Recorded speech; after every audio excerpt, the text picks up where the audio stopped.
So next, we're going to be looking at the regulatory compliance perspective of the state of the Nigerian housing sector and the path to progress. So we're going to be welcoming Town Planner Bashir Madaki Sanusi, the Deputy Director, Abuja Metropolitan Management Council, Department of Development Control. Can we welcome him? Can we celebrate him as he comes up?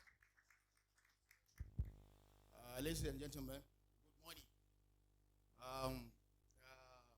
My name is Town Planner Dr. Bashir Madaki Sanusi. I'm a Deputy Director of Development Control, Development Permit.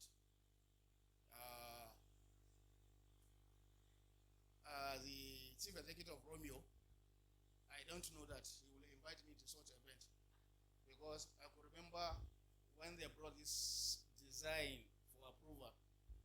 Honestly, I stood on my ground on some principles, and I said no, they must abide. And luckily enough, the architect was my schoolmate at ABU. He begged me severally. I said no, they must stick to the design process. And unfortunately, I didn't even know that his daddy too was my boss when I was in Works and Housing, and at the same time was errand boys on land and housing. So this topic today is very, very important to me. I think I can be able to comment on it. We're all aware that every 1st October of the year is normally set aside for World Habitat Day. I could remember when my Oga, we were in Works and Housing, we don't allow that one to elude us. He is aware of that. So he was a surveyor or a survey department, I was in town planning department. So we don't, in planning department, we don't allow that thing to elude us. As we know that the reason why United Nations set aside the World Habitat Day, is to, one, reflect on the state of houses, both in town and cities, and our right to adequate shelter. But I'm very sorry, I traveled to Zaria on Saturday for a condolence visit. So me and my colleague here were able to prepare this paper yesterday. And we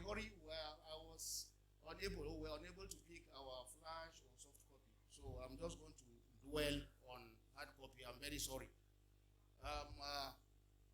Going by the topic, the state of the Nigerian housing sector and the path to progress. I'm able to segment the paper into 5 headings. 1, introduction. 2, housing policy. 3, housing deficit. The way forward, and conclusion. As we are all aware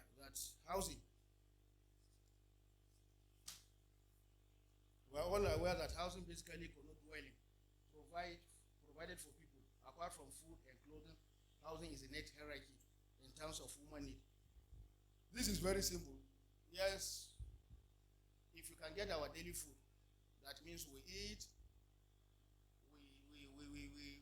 we go around to do our businesses, we need a place of rest. We have to come back home to have a nice resting and sleep. And if that is not there, it will affect us psychologically. So housing policy in Nigeria, we are aware that housing policy was introduced in 1991 by Babangida government. It was reviewed, it was centered to achieve, the main thrust of it is to achieve construction technology, housing finance, land, infrastructure, labor management, housing allocation, monitoring and review. But the state we are now to 2023, have we achieved that? So many things is left behind, which we are all aware. We don't need to state it. First of all, is the economy. The economy is very bad. It's very bad, which is very difficult for people now to construct housing. Even if you construct, who are readily available buyers? Very difficult. Very difficult. As my first speaker stated, in respect of price of cement, is it affordable? It's not affordable. Price of steel and other building materials, they are not readily available. You build at the end of the day to get a buyer to buy the houses, because very, very difficult. After you must have invested your money. So at the same time, we're moving to housing deficit. It is a fact that we are having housing deficit in Nigeria, stated by CBN, Federal Mortgage Bank, and they are telling us that we have to estimate 28 million housing deficit at 2003, as my speaker, as the first speaker stated too in January. So if you are going by this, that means the country needs at least 28 million housing units to provide for an estimated booking sum of 21 trillion is required. Where can we get this money in this period? We are even talking of what to eat, how to transport ourselves to our various business centers. And we are talking of housing now, deficit 21, we are talking of 21 trillion. It's very difficult for government to meet up with this demand. And we look at the housing problems in Nigeria. What are the housing problems in Nigeria? The first one is growing population. Population continues to increase on a daily basis. And if you like it or not too, there is rural migration. Everybody wants to come to cities, see what is happening in cities. He doesn't want to stay there at rural areas to see how he can farm. No, he's not interested in that. What he's interested in, to come to the city, to see how he too can fit into the city. So that one too is giving us a lot of problems. And when they come here, what happens? They sleep in abandoned structures. Or they sleep on street. Even what my first speaker was saying, you see they make a makeshift basha with empty cement bags. You see? That is where you see them sleeping. So this one is, that one is very, very dehumanizing. And the other factors are high construction cost. We have discussed that one, cement, iron, steel, and so many. Even land. Land is another issue. The cost of land now is beyond us. It's beyond even the developers. So, talk less after getting the land and to build structure on it. You build structure again on it, probably you get a loan from the bank. Then who are the people that are going to buy it? To get a buyer becomes problem too. If he has not taken that house, may be abandoned for a very long period. The third issue again is poverty and low income. To be candid as workers or any business people, our salary cannot afford a decent housing. Our salary cannot afford a decent housing. Even people too that are doing business, it is only few people of them that can be able to afford the houses that we have in different locations in Abuja. So the other factor is inflation. We know what dollar is today. Before it was less than 800, but today now I think it's more than 1,000. And most of these things is either we do it in Nigeria or we import it, and it have a relative effect on the cost of structures. So how many people can be able to afford it? And our income is not something to write home about. Both the people that work with the government and working too in private sector, our income is very, very marginal. It cannot do anything tangible for us. So the other one is the way forward. The way forward is very simple. On our own part, we know that development control is the only regulatory agency that is recognized in Abuja that controls development. On our own part too, we try as much as possible to review our bylaws.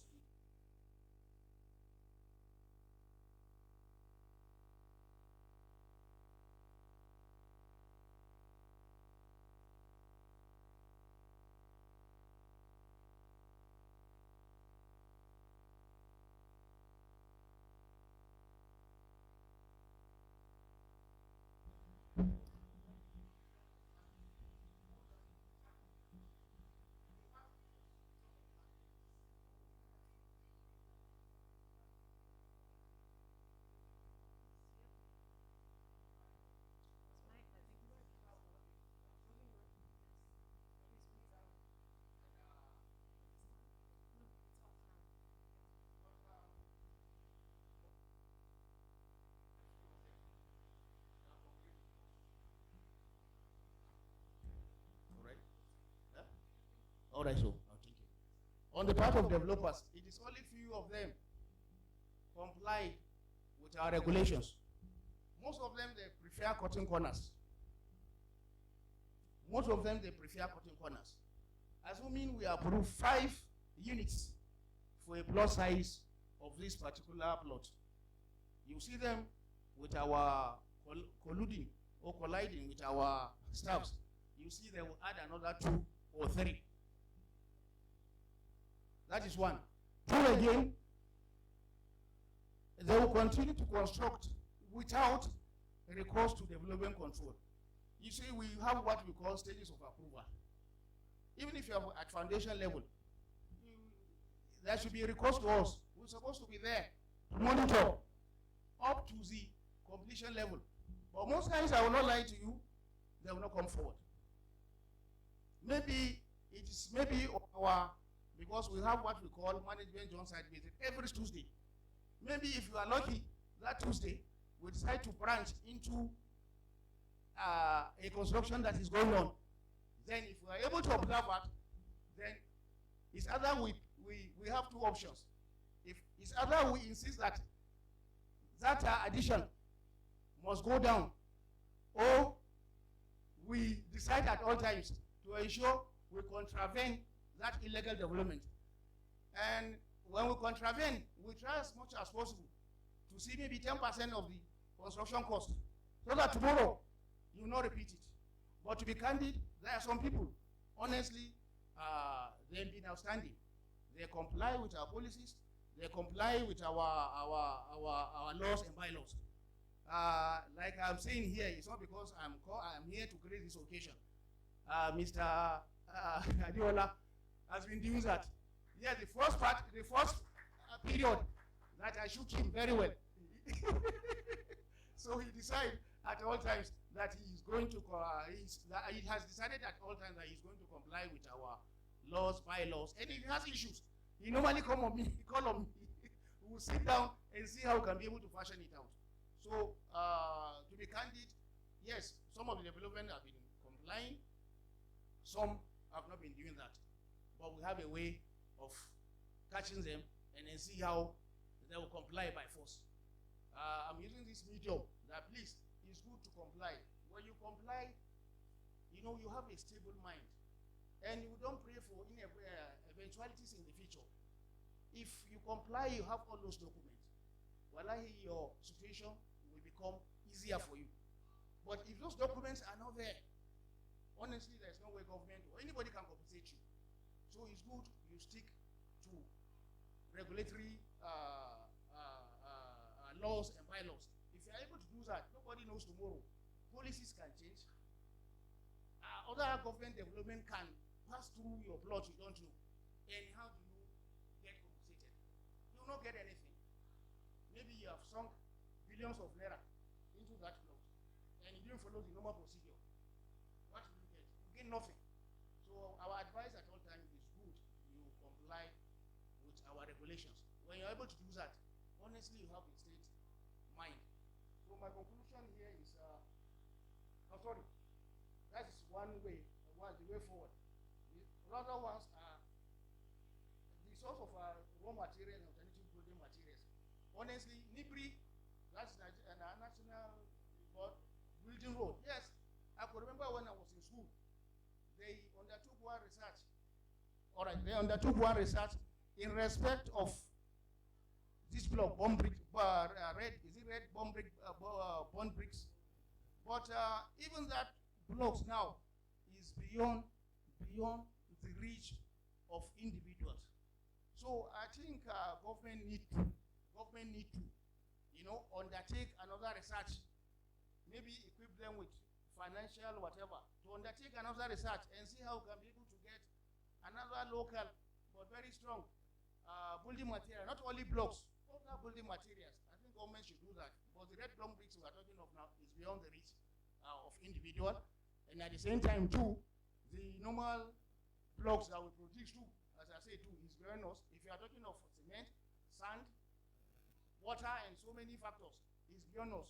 So the government should equip NIBRI with enough money to undertake a research and see how can be able to get, reduction in the cost of construction of housing. So, special financing strategy for people and real SME sector. Mortgage, to me, 2 factors affecting mortgage. One, the money is not readily available. Two, there is nepotism. Before you can get that money, I think if care is not taken, it will take you several years. You will not even get the money. But we should not rely on mortgage alone. I think government too should make more research and see how people, can have access to finance. Finance is the key to housing development. If there's no finance, there is nothing you can develop. So the other factor is, as I said, review of zoning density in the cities. Yes, what we mean by zoning is segregation of activities. In development control, when we're talking of zoning, we're talking of densities. And how many densities do we have? We have low, high, medium. So as I said, we tried as much as possible to see how we can favor developers. For example, if the plot you acquired, because the problem most times is the developers too, they are not helping matters. Before you acquire a plot, why don't you make investigation in urban and regional planning or development control? This plot is meant for what? Is it for block of flat? Is it for terraces? Is it for detached duplex? They will not. Somebody, for example, may decide to go and buy a high density plot, and he will come to us he will insist that yes, he wants to put detached duplex. Well, we have zoned it for high density. What do we mean by high density? High density is not meant for people like me and you. That is people with lower income. People with lower income. No, it's true. Now me and you now. No, me and you. So some of the developers will come on board. They will tell you what they want is for example, block of is a detached duplex or terraces, and which is against our law, our bylaw, and policies. But at times we know if they don't exist, we too will not exist. So if they don't exist, we will not exist. But we try as much as possible to see how we can achieve compromise. Yes, if it is high, for example, let's assume it is 3,000 or 4,000 square meters, and our law said you must have, assuming if it's block of flat, you must have 20 families. For example, I'm just citing an example. We try as much as possible to see how we can achieve compromise. Yes, we say this block, you're supposed to do detached duplex here, but yes, we'll go by detached duplex, but we may reduce. Maybe we say, all right, let's bring terraces on board to see how we can be able to favor you. We have done that severally. I think the last one, two you did, I think we favored it in that way, so which is very important. The other one is, as I said, review of urban-rural policy. How do we review it? It's very simple. If we don't make infrastructure available to our rural dwellers, honestly, they will continue to migrate to the cities. So we must ensure our rural areas are livable. They are livable. If they are livable, to be candid, what will you come and do in the city? Well, you know, if you come down, there is no house for you. We believe in abundant structures. And if you are living in abundant structures, so many things can happen. One, it can fall on you at any time. We don't pray. If there's torrential rain, it can fall, because the integrity of that structure, the structure has been abandoned for a very long period, and nobody can vote for the integrity of that structure. The second thing is, if they are looking for criminals, that is the best place. That's the best place to look for criminals, honestly. And they will not do that to you until 2 or 3. SS will not go there until 2 o'clock or 3 o'clock. And if it's 2 or 3 o'clock, and when the rain is falling, so where will you run to? I could remember an incident in Abu, SS raided the place around 2 to 3, and it was raining. Unfortunately, I think one guy was killed. Should be last year or 2 years ago. So why should you leave your abode, your village? You decide to come to Abuja, and somebody will just kill you unnecessarily. I think that one is not a good option. One should remain there, but government will have to help matters. Infrastructure needs to be provided there, we like it or not. If there's infrastructure, people will not come down. It's not only about infrastructure too. See see how you can create a good living for them. What do you mean by a good living? If I can work and get small amount, it's better for me not to come to Abuja to suffer myself unnecessarily. So I think government too should do much in that way. Then I've talked, I think I've combined them together. A review of urban rural housing and development of rural areas. So my conclusion is the real estate sector, government should be practical in their approach to realizing goals of providing affordable housing. Thank you very much.